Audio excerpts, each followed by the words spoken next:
Hi, Hi, welcome back. I'm Alex. I'm Val, and this is In at the End. We're going to talk about Toodle-fucking-oo. Yeah, episode 3, season 2 of The Sopranos. We recorded Alex wanted to start this episode by saying Toodaloo. We decided against it. I think it's okay. I think It's a rare example of a hard edit on this podcast. I guess sometimes we do start our podcast a number of times. Try not to. Yeah. Typically it's just like a perfect run. Right. But once we start, we don't stop. So that's what we do. We watch the show for the millionth time, and then we have our notes, and then we just come and talk about it. So that's what we're going to do, as always. Great. Toodle-fucking-oo. Toodle-fucking-oo. I think this episode, I don't know, at least for me, suits itself to talking about characters. Okay. And there's definitely overlap between some of the storylines we have, but the storylines we have are really kind of we have a lot of separate storylines that kind of converge around Tony, right? I mean, he's really the middle piece of all of these things, but we have Meadow and her trouble. Yeah. We have Janice. Parvati Wasatch. Yes, Parvati Wasatch. We have our new character, Richie. Major addition. We have Melfi, including Melfi in her therapy sessions with another great character. And I guess then we have really, we have Beansy, I guess, who again is not a character that we see all that often, but he's certainly a big part of this episode with Richie. Yeah. And we have Tony. Olivia. We have Olivia. Yeah, there's some great stuff with Olivia this episode. So why don't we kind of discuss characters and their thing? If that's okay with you? Definitely. Yeah. Okay. Well, why don't we start with Richie? Because, he's such a pivotal character to the show now that he's introduced. And really larger than life. Immediately he becomes a pretty major part of the show. Even though he's such a tiny man. Yeah, and that's interesting. I feel like they actually reference his size and the size of characters quite a bit. In fact, even that first scene where he meets Tony, you have that sign in the back that we've seen before, any size suckling pig. Right. We have Tony kind of dominating him in terms of stature. Richie's a smaller man. The shots are interesting. They often are face to face when they talk, so it's really easy to see that difference, right? They talk really close to each other's faces. Totally, yeah. And I feel like even though Richie is smaller and his stature is something that is intentionally kind of presented to us as being a smaller person, it's very clear that he can still kind of dominate and he does not get pushed around. So he's a presence that's going to be a threat to Tony in that he doesn't back off and he has his own agenda. He doesn't listen to Tony. We've seen that throughout this episode.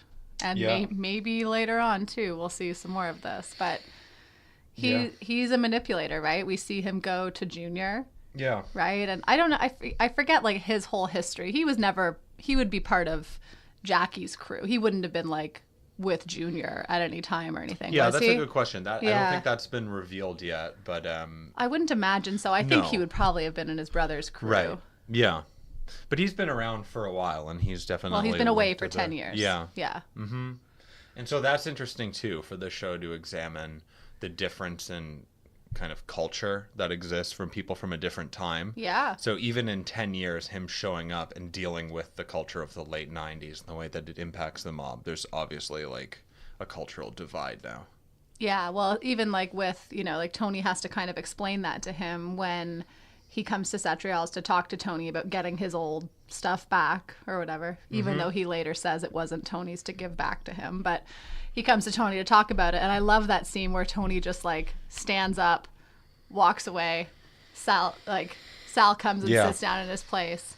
And he's like, what's this all about? And Tony really has to say that's just the way it is now. It's a weird time. Right. And he can't accept that. Yeah. I thought it was interesting. The first scene that we have of him is so kind of representative of him as a character when he does immediately go to see Beansy. He gets dropped off by Adriana and says he wants to walk to see if he sees any of the old crew. But he walks there and immediately we're thrown into a world where this is a very violent, kind of ominous character. Well, not really immediately. It's funny how the scenes are cut. It doesn't take long, but we just see him walking to a pizza place, right? So without knowing him yet... Right. And then it cuts right to Tony and Carmela, right? So or to Tony going to get it Meadow, does happen rather. quickly. He gets to walking to a pizza place. And we're like, oh, maybe this is a good guy. Yeah. But even when he's there and he's talking to Beansy, it's very threatening. And even the way that they kind of construct that frame when you're looking at Richie with Beansy and they bring over the coffee. And yeah, you're so aware of the coffee. Yeah, you're so aware. And it's like this object that's hot and fragile. Like the glass, for me, it really stands out. They make sure that it's present in the frame while the two of them are talking. And it's this kind of like menacing thing that exists on the table. Yeah. And I feel like I was, even the first time I saw it, before knowing what would happen, there's something that kind of like puts you off. There's something kind of not disorienting, but makes you a little bit nervous to see something that projects like heat, sharpness, all these kind of like dangerous things on the table there with them. Well, and it's kind of like it. I mean, I can't really remember the first time I would have seen that scene, but it's kind of odd for a waiter to just like leave a pot of coffee like that on the table, right? Like that's not a typical thing that you would see. No. In a restaurant, right? And so it does kind of throw you off. His waiter to he's like, what the fuck, like make sure it's quick, and then he has a coffee. So there's something actually that Richie's like bringing out actually, because Beansy comes across as like this sort of largely legitimate businessman, kind of like mild-mannered, but it brings something out of him from those old days that is a little bit off-putting from the character that he comes across as originally. So we see then Richie, right, like we come to understand that during his 10 years in prison he's meditated on things. He says that to Beansy. And then, of course, we see him go to a yoga class, right? Which, for me, is almost in some ways, like, even funnier than a mob guy going to see a psychiatrist. Like, it's actually, like, a funnier... This episode was actually really funny in a lot of ways, but seeing Richie and Janice both in this yoga class, right? Where outwardly they're both trying to, like...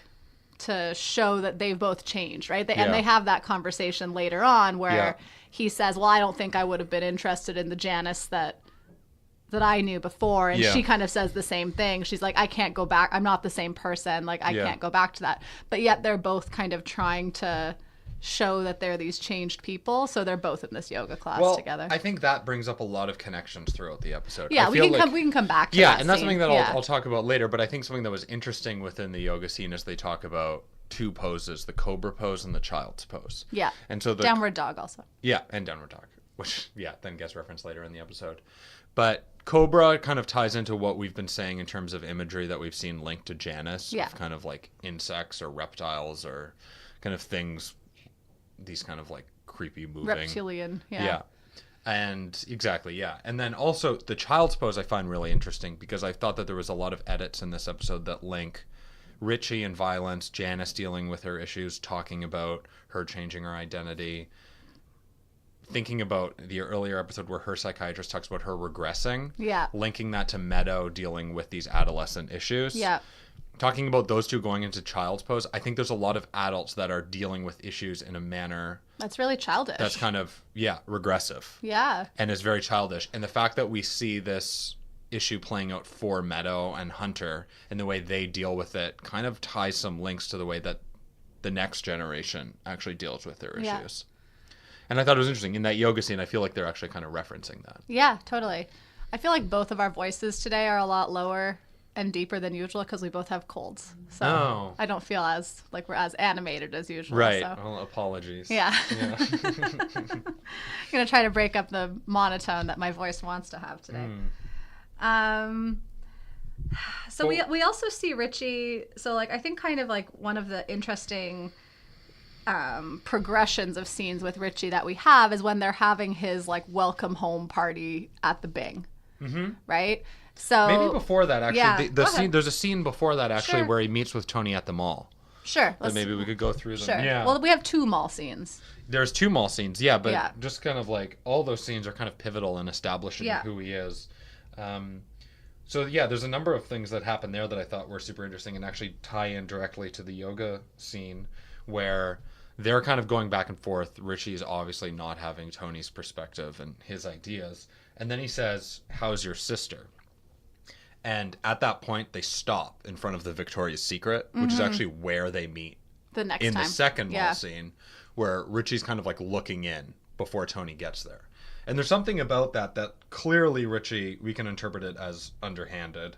How's your sister? The way that Tony refers to it immediately afterwards, saying like, oh, I thought that you were like browsing on me or whatever. Yeah. He clearly was. It was actually a bit of a threat. Yeah. But the fact that they stopped there at the Victoria's Secret, I thought was really interesting. Why? I feel like Richie is now about to engage in manipulation of these events in his own way. Mm-hmm. And he's going to take this to this kind of sexual relationship level with Janice from the Soprano family. So I feel like he's kind of like weaponizing that. Totally. And I feel like they stopped there, and Tony probably should know better to have interpreted it correctly the first time. But we'll see how it plays out. And like Richie going to yoga is probably manipulative. Sure. So we see him. Well, like how he goes to visit Livia at the hospital, right? Exactly. Like, does he go there to see bringing Livia, or flowers. does he go We don't know. to see Janice / Yeah, Parvati? but that's behavior that is actually kind of more in line with Janice. And we Yeah. can see actually that they're kind of like two peas in a pod. They really are.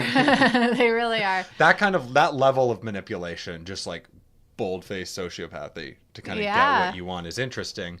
And I feel like Richie kind of like makes up his mind in terms of the action and the route he's going to take. Yeah. At that point. Yeah. When they're kind of talking about it.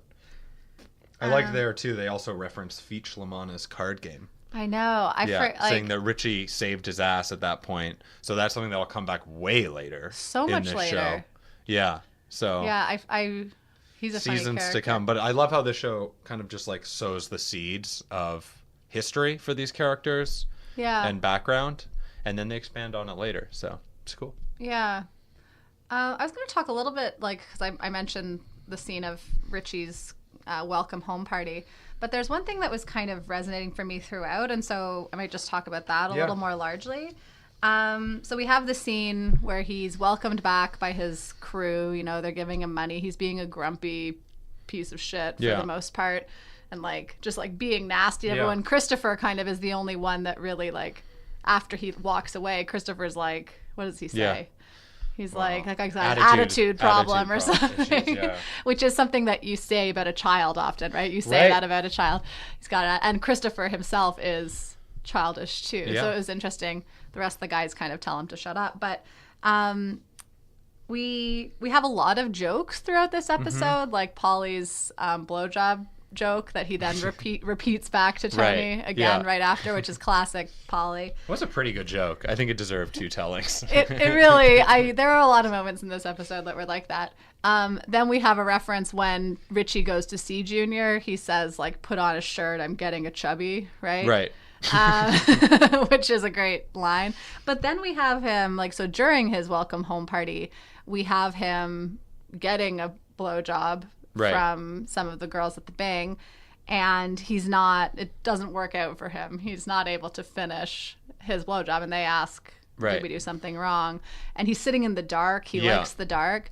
So well, I'll get to my color stuff later. You'll get, well, all I kind of want to say here is so my connection then is later on when Tony is visiting Beansy.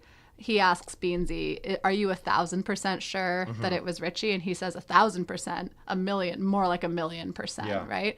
So we know that the show plays with our, like, expectations of, like, certainty or, like, right. You know, like, so the show wants us to believe, and I mean, most signs point to the fact that Richie is probably one of those characters who is about 1,000,000% bad. Right. But we get this little window in that scene where he, like, can't finish his blowjob. Right. That, you know, he's also a character with depth and damage, and who knows where, like, we don't know what the April household was like when they grew up, right? So that's kind of where my mind started to go. Well, and this show's so thorough. I mean, we'll see even in the course of this season in terms of Richie's sexual hangups, what he does need, which is interesting. Yes. So these characters are so fully flushed out, and I think it's interesting. Yeah. But I think, like, that's even this character who, like, we see this episode as just being, like, you know, emotionally evil, physically evil, like, just like a bad dude, all in all, that we still are able to kind of have these feelings of not being 1,000,000% sure, not even 1,000% sure that someone is just all black and white. Right.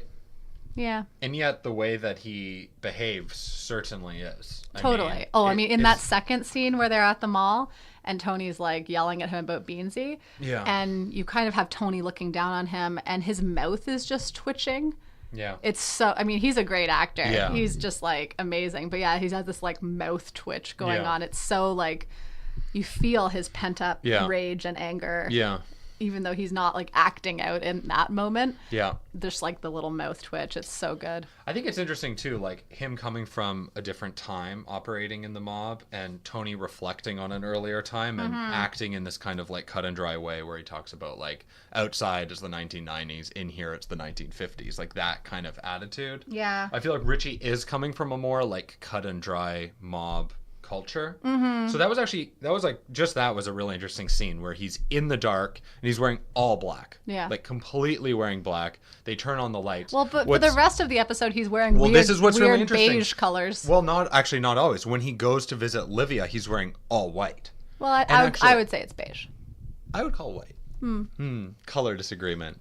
Well, so much so actually that he's mistaken from the other woman in the bed as a nurse. And when Richie is then talking to Janice downstairs, we can actually see nurses walking behind, and they're wearing the exact same color. Like, and for me, that's just like a white, but whatever, it doesn't matter. Cream. He's wearing all black before, and then he goes in this situation that we are interpreting and talking about earlier as potentially manipulating and putting on a face and putting on an image of something. And when he's in yoga, he's also wearing that same color. Yeah. So I think that he is most comfortable and exists in the mob world, but he has kind of like two faces, and one of them is maybe coming out like through him as a sociopath, but he's manipulating certain actions and images to kind of get something that he wants. But I feel like it's very like cut and dry. Yeah. It's very like, for all we've really seen of him is he's either running people over as this like obvious new villain, or he's putting himself in situations where he comes across like as a good guy. So much so that he's actually identified with a healthcare professional, right? Like a caring, giving profession. Yeah, interesting. It's really interesting. Well, but they also both kind of, like I said before, with like the yoga, like both Janice and Richie engaging in yoga. Like, again, I have to remember a little bit more about what happened to Richie before he went to jail. I kind of forget that whole story right now. Well, we'll see. Yeah, but they are both in some ways, successfully or not, trying to not be the same people that they were before. Right. It's very hard for both of them to do that. Debatable though with Richie. Well, if he's trying to be somebody different. Yeah, that's being a He's been out for a sociopath, week, right? Like, and it seems like he's immediately returning to all of the same behavior that he engaged in before. He definitely hasn't reformed as a criminal. No. That much is clear. No, that's for sure. But I wish I could remember. I feel like there was a reason, like, Jackie was the one out of the two of them that was in charge, right? Like, so, like... Yep. Anyways, I don't know. Maybe we'll come back to that at some point. Yep. But... Yeah. Yeah. Well, Well, definitely. yeah. Okay, so who's your next character? I don't know. Maybe we could talk about... Do you want to focus on Sopranos first? Sure. Then we can talk about Melfi maybe later? Yeah, okay. Totally. Well, I mean, so we have the episode starting with the party in Livia's house. And so I think that plot that develops in this episode of Meadow and the party and her dealing with her parents is super interesting. Yeah. So what are some of your thoughts on that? I just love Meadow's level of manipulation in this episode, right? Because, like, we see her, lying to her parents at some points in season 1, but we don't see her kind of engaging in this level of like, she knows that she can manipulate their parents, and Tony and Meadow have that conversation. Like, we can't let her know that she's got us cornered, right? Like, Tony says, if she finds out we're powerless, we're fucked. Yeah, but she already knows that, right? Yeah. And I love that smile that we see her have when she walks away from the whole, like, negotiation about the Discover card and things like that, like what her punishment is going to be. No Discover card for 3 weeks. I know, poor Meadow. Poor Meadow. We see, of course, like, when she's then later hanging out with Hunter Scancarella, who, like, in retrospect, I just, like, really don't like that character. Like, the actress herself annoys me, David Chase's daughter. I just think she's one of the weaker actors in the show. Oh no, nepotism's got you down. I know, yeah. But we have that scene with the two of them singing "No Scrubs." Yeah. I also Meadow likes to sing the high part of the song, you know, and that's the part I like to sing too. That's good. Not today, but we see them talking about all the ways in which they manipulate their families, right? Yeah. Like Hunter Scangarello is bulimic so that her parents don't. Pretty fucked up. Pretty fucked up. Yeah, but I think that's interesting because control is always like a major theme in this show. Sure. And looking at how Meadow knows how to control the Soprano parents is interesting because Tony is very rarely controlled by characters. And we see that happening now in some ways for the first time through Richie, who's somebody who's like actually willing to completely stand up for him. In fact, this season has kind of introduced many new antagonists to Tony who in different ways are willing to stand up to him. Janice, there's a scene where they're kind of confrontational, and the film work really makes it look like Tony is dominating. His stature again is dominating. That bowl. Yeah. Yeah. But Janice is also like a dominating, commanding presence, and she stands her ground. Like Tony really gets in her face, and eventually Carmela and Janice kind of make up in their own way. Yeah. And even that has but these Janice like complicated is so in control overtones. Of that too. Yeah, like... there's still complicated overtones of control and a power dynamic. Even like interesting things where they talk about it and Carmel says she wants her to stay. And then there's still like these like unspoken things that are not getting spoken about, like the music. You know, Janice brings up the music, and then in the end as Carmela leaves, she's saying like, actually, if you could turn it down a little bit. Yeah. But yeah, it's funny the way that all these different characters interact and deal with conflict. Yeah. I love Meadow's way of doing it, though. Like, she had so many, like, after she's, like, brought home from this party, right, the night before, and Tony's just like, get in the car, right? Yeah. And she's like, it wasn't my fault. She gets sassy. Like, she comes down to breakfast. Yeah. I said to Alex when we were watching the scene where she comes down to breakfast, allegedly, when my parents were watching this show, they said, do they know Val? Because Meadow's just such a classic sassy teenager. But she's like, now who's repeating themselves? And like, like, oh, because he owes you money? Like, she gets really, like, really aggressively sassy. But then again, like, everything we've seen between interactions between Meadow and Tony, and I know that I talked about in the college episode, that's Tony's way of dealing with conflict. He flips things onto the other people. So it makes sense that Meadow would use the same techniques. I love when she says, I could have taken ecstasy, but I didn't. Yeah. No, we should give her a prize. Yeah, she deserves a trophy for that. But then the one thing I can't quite figure out with Meadow in this episode is why she goes in the end to clean the house. Because like we do see her like witness this argument between her parents and Janice, right? Yeah. And that we kind of like see her then go back up to her room. And the next time we see her is cleaning the house. We don't see her after that. But it's definitely a contrast from the cooking scene, you know, where they're singing No Scrubs and like they're pouring milk basically directly onto the counter. It focuses so much on it, Yeah, so like making a mess and then bringing that back to her actually cleaning something up from a mess that she made. I thought it was interesting because I feel like at this point, Meadow's kind of like an unknown entity in terms of where she's going to end up. She's kind of the thing that she could go Tony many and ways. Carmela are kind of the most proud of and is a success in a lot of ways and has kind of broken out of the cycle of violence and hypocrisy that exists within the Soprano family. But it's still to be seen where exactly that leads. Clearly there's still issues, but she does engage in behavior where we do kind of view her in a more positive light than almost anybody else in the show. And at this point, the life that Carmela and Tony have built for her, it's possible that she could escape the violence and end up somewhere good. And that like the American dream could actually manifest itself with her. So I don't know. I mean, I think it's just, for me, it's like there's something endearing about it. Like, I think she hears the conversation and at some level she gets that it was her fault more than she was kind of projecting earlier. And she's doing something about it. I don't know. Yeah. Maybe she's also just trying to manipulate, though. Right. Maybe she's, you know, she recognizes that her Discover card punishment wasn't actually enough and that she's worried about something further happening now that she knows that Janice isn't on her side. Right. Because Janice was on her side in the beginning. She's the one who comes and says, for every it's like 19 a Zulu times, saying or something. I think Zuni or something. Yeah, Zuni.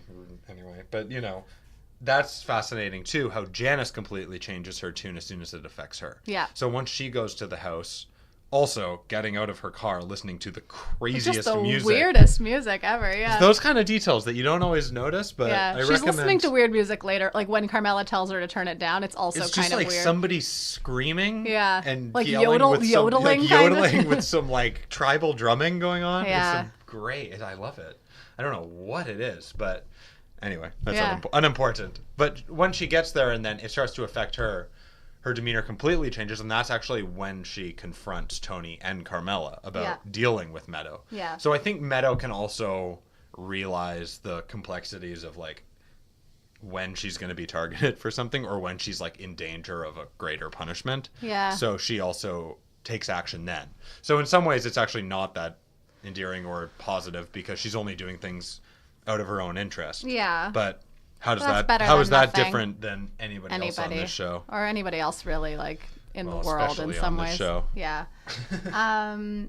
We have her saying, like, it wasn't my fault. And then we do have later on Janice talking about Tony and saying, well, nothing's ever his fault, right? So we do see the reflection there between those two characters as well.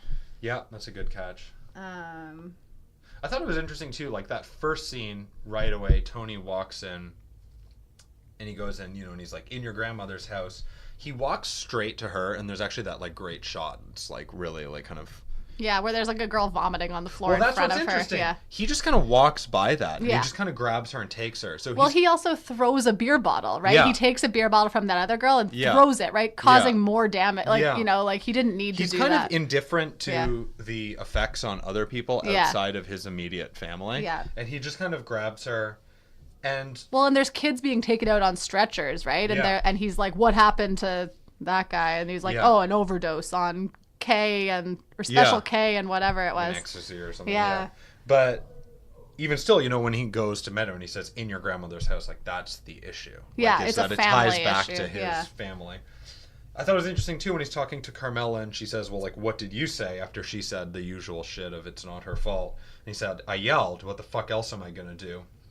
And for him, that's typically all he can do. We see that later on in the episode with Richie, like kind of to get aggressive and to dominate. But that doesn't necessarily work. And with Janice. Yeah, that doesn't necessarily work within the dynamic of him and his daughter or really him and his sister.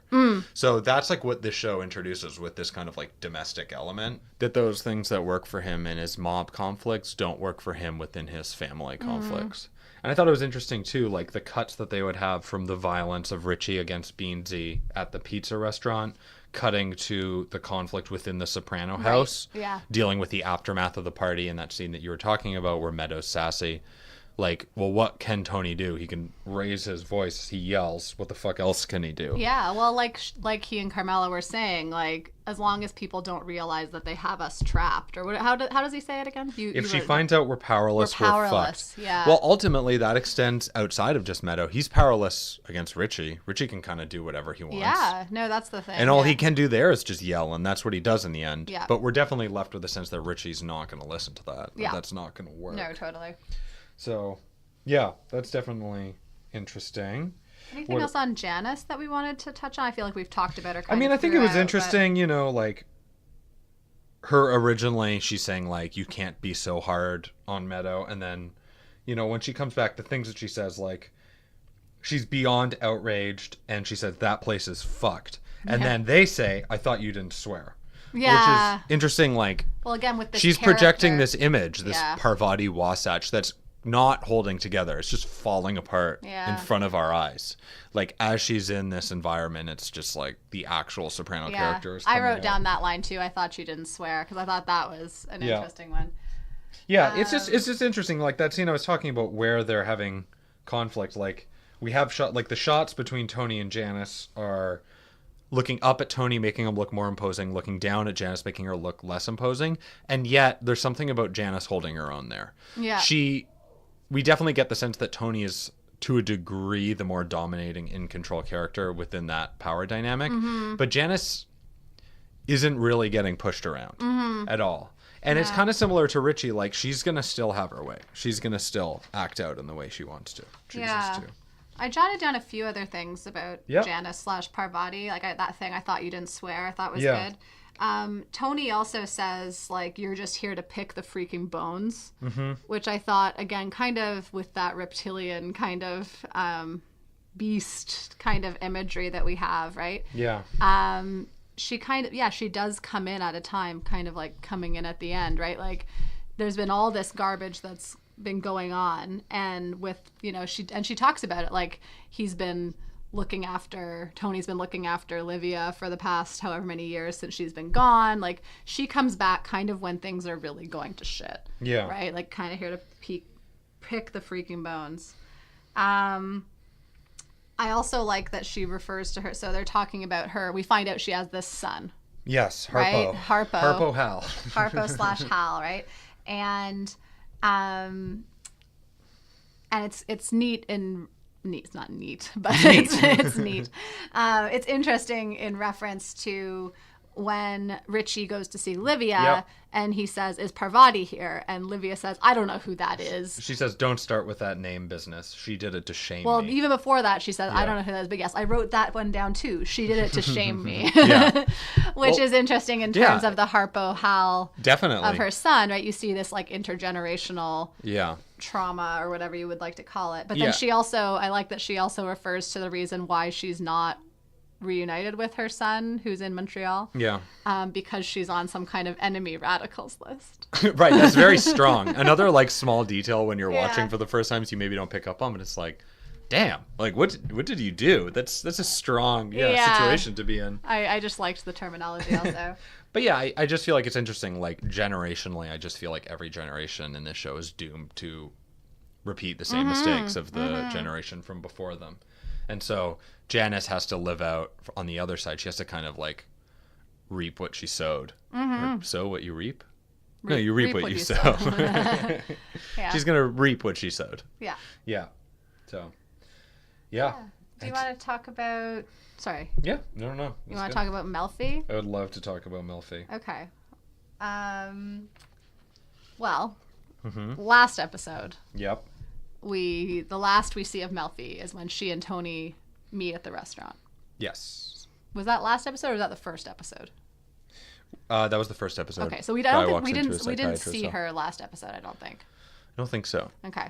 Anyway, so that's the last we've Now, seen. Interestingly, these are the two episodes that actually got flipped, right? Oh, yeah. These are the two episodes I'm pretty sure that were filmed, and that the intention was to put this one second and that one... I think you're right. Put the last one third. So Do Not Resuscitate was supposed to be third. Toodle-fucking-oo was supposed to be second, but they flipped it, which I think works well. I think it works. Yeah. I like that we've waited so long to get Richie, too. Anyways. Yeah. So especially, like, for those of you who are watching this for the first time, when you reflect on season 2, it's really dominated by Richie. He's such a dominating presence. You remember him. Yeah. And so it's interesting that he just showed up. Similar to, like, what we've been talking about with other characters. Like, it's shocking how little screen time they have or how little speaking lines they have. Yeah. Characters like Pussy, Paulie, Syl, like for the whole first season, they're kind of peripheral characters. Yeah. But as the show goes on, you start to think of them as more integral to everything. Yeah. But then the first time we see Melfi here is really similar in some ways to another time where we see Melfi and Tony run into each other at a restaurant, right? Yeah. And this restaurant also seems to be in New York because Johnny his face Sachs is there? Johnny Sachs is there. But I don't know. But she's with her friends. The three of them have a whole bottle of wine together. So she's obviously wasted. That's also, it's pretty hilarious just to kind of like place her in a like social... A group of girlfriends. Yeah, but also like she's so outside of the world of the mob. Yeah. Like a bottle of wine between 3 people and they're wasted, like that's going out for them is kind of actually... It's great writing because it just like immediately places like what kind of people they are. Yeah. And like we've talked about that in the first season, like when she's being followed, like her life really is so like boring. And like kind of domestic and repetitive. Yeah. But yeah, it's really reminiscent of that other time that they run into each other, right? Yeah, and have a very different interaction. It's funny that now, like, despite the fact that Melfi's life has been upended and she's feeling guilt over the death of a patient, she's actually the one being brushed off, kind of. Yeah, she's the one being brushed off, and she's the one who's kind of actually like more engaging towards Tony. Yeah. I also thought it was interesting that like she has been drinking, and then she goes into like this like deep analysis with Elliot Kupferberg about her intentions. And it's funny because, like, it could be an example of overthinking, too. Mm-hmm. Like, if she was just coming from having this fun time with her friends and they've drank a bottle of wine and she's kind of, like, giddy, maybe that doesn't necessitate, like, deep analysis about her, like... Yeah, with the, like, Freudian slip of her Elliot words. Kupferberg is someone who... Right. Who does love to overanalyze things that are really... in some ways, I think that environment actually is really interesting of that office, like his weird water bottle with like mesh on it. Like it's like a hunting water bottle or something. Yeah. It's really strange. I just thought it was funny too, like the color scheme that they have there. It's this like deep, rich green that they have that we haven't seen before. And Melfi even has a green pashmina on her, which is funny because it links to that. Meadow, yeah, borrowing money to buy a pashmina for Carmilla. But there's something about that environment with Elliot that that's new. Sorry, that might have been overanalyzing. Well, okay, but this is actually kind of what I'm getting to. So you have this like very kind of like formalized, kind of like deep, rich color scheme. Yeah. They're talking about the depths of her saying "Toodle-fucking-oo." Yeah. And I think it's important for us to be aware, and for anyone who's getting into this side of The Sopranos to be aware, that it's very easy to overdo it on the analysis. And we don't really know the intentions, and we do our best. But there's something about that kind of like environment that's like maybe even like a little bit pretentious, that maybe it's not actually getting to the heart of these things. Well, I think Elliot's such an interesting character. We don't see him often. I wish kind of in some ways we saw more of him. He shows up quite a bit. Yeah. Well, this is our first time seeing him. Yeah, this is our first time seeing him. The other thing, so like, I guess all that to say is like, we're always overanalyzing this. I think the show leaves you a lot of like, obsessive analysis. Clues. That's what we do. Yeah, like you can obsess over them. I think you still have to look at the larger picture. Yeah. But, and I do think that the one minute detail that I wanted to point out, maybe you also caught it too, because this is something that you kind of like. Is it the pillow? No. Okay, don't worry, I'll get there. But Melfi has her hair down when she's out with her friends. Right. And she talks about that being like like she was acting in a girlish kind of childish quote unquote way, which we see come back again and again in this episode. But then when she goes to her meeting or her appointment with Kupferberg, she has her hair like very tightly back. Mm-hmm. Interesting. Like a woman. Right. Interesting. Yeah. Well, that analysis of childhood regression, it's funny that like we get the benefit of these like fully fleshed out ideas of psychoanalysis, like when Melfi's discussing them, because we don't always get that. We don't always get that like clarity or that like that level of processing in terms of like what actually is going on. But there's something, there's a few interesting things about that. Actually, like shortly after I think actually maybe even immediately after is the yoga scene with Richie and Janice, where they talk about going into child's pose. And I think there's a lot about characters dealing with issues like children and regressing, like Melfi says, like that's what we get. Actually, that's the information we get. Like she doesn't have as much complicity. Yeah, she's not complicit. She goes into Jennifer, not Dr. Melfi, right? Because if she's not Dr. Melfi, she doesn't have to be this adult in that scenario. She can just be Jennifer. Which is desirable. Totally. I mean, you could see why people would be envious of like what Meadow can get away with. And people have their own issues, and they're just trying to kind of like get out of it, get out of the responsibilities of it. It's interesting that in the same episode, in the end, Meadow's kind of like arc takes her to a point where she's actually more adult and actually dealing with it. And we'll see where it goes with Melfi too, you know? Yeah. Well, it's interesting just like looking at it, like I think about it in terms of like my professional versus personal life too, right? Like it's interesting to think about Melfi acting in ways in order to come across as professional, like the way that she tries to deal with Tony in a very, like even in scenarios that are really scary or unprofessional. She makes choices to deal with things in a certain way because of her stature as a psychiatrist, a Dr. Melfi, right? Yeah. But then we do get these little windows into her, right? Like when she's on the date with what's his face, where she's getting trailed by Makazian. Oh, by what's his face? Yeah. Yeah. What's his face? What's his face? That's some deep Sopranos trivia. I don't know, Richard or something. I forget. No, not Richard. That's her ex-husband. Oh. Richard LaPena. Very good. But we see her there too. She is kind of like giggly and yeah, like it's not the Melfi that we see. There is another side to her. And we don't get the luxury of seeing that most of the time. No. I mean, we do get these little like snapshots. Yeah. But typically, actually, those snapshots of her happy and kind of carefree are like very quickly taken away from her because of her connection to Tony. Of course. In some way. Yeah. The only time that we see that side of her, it's kind of like ripped away. Yeah. But I want to talk about her dream. Yeah. So I just love dream sequences. So like you're, of course, as usual, kind of you don't know that this is a dream, right? We see Tony driving in the rain. Yeah. Right? Slowly we start to hear the music that he's listening to in the background, which is the "You're out of the woods, you're out of the dark, you're out of the night" from The Wizard of Oz. Yeah. Which is right before they get to the Emerald Gates, right? Yeah. They're being kind of like sung down the yellow brick road towards the gates of Emerald City. Yeah. And then we see him start to, like we've seen him before, start to like go into this panic attack kind of mode. He's trying to take his Prozac. And then there's these flashes of light and the car crashes. And then we see Melfi, which is weird for your own dream to see yourself driving by. I don't know if that was just so we could understand it or not or whatever, or that we're still tricked into thinking this might be real. But she looks at Tony lying on the front of his car. And then she wakes up. Yeah. Right? But she still hears the Wizard of Oz music, actually. And that's one kind of hint that it's not, well, maybe she would hear it from Tony's crashed car. I don't know. Yeah. But well, and then she wakes up, and what's her head on? a pillow? It is. And it actually happens to be the exact same color as the color scheme in Kupferberg's office. Where I'm going with this, I think that there's a link to that level of analysis coming from a character like Melfi or Kupferberg, who are experienced in psychoanalysis and these like Freudian ideas where they're processing things at a different level.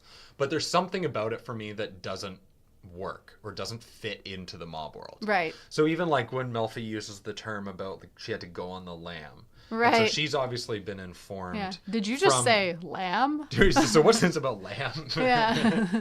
So there's something that Kupferberg doesn't get. Right, about the world, and there's clearly stuff that Melfi has not got as time. But she knows a little bit more. But she's been changed by it to an extent, and there's something about maybe analysis doesn't work as well in that kind of black and white, casual violence world. We should just stop now, I guess.